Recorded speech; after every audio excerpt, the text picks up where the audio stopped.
నిన్న మొన్న pickles business చేసి కాంట్రవర్సీ చేస్తే పోయే క్రేజ్ కాదురా మా గోదావరి ఆవకాయ అంటే.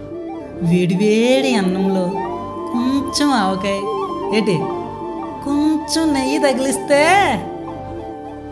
ఏంటండి అలా చూస్తున్నారు? నేనే చెప్పాలా ఎలా ఉంటుందో? పెట్టండి comment.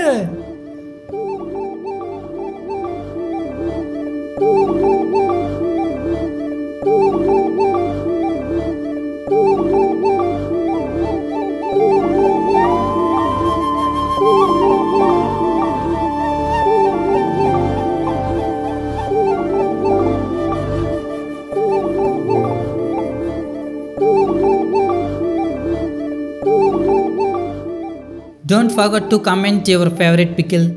Thank you for watching this video. This is Viswa, creating the unreal, making it feel real.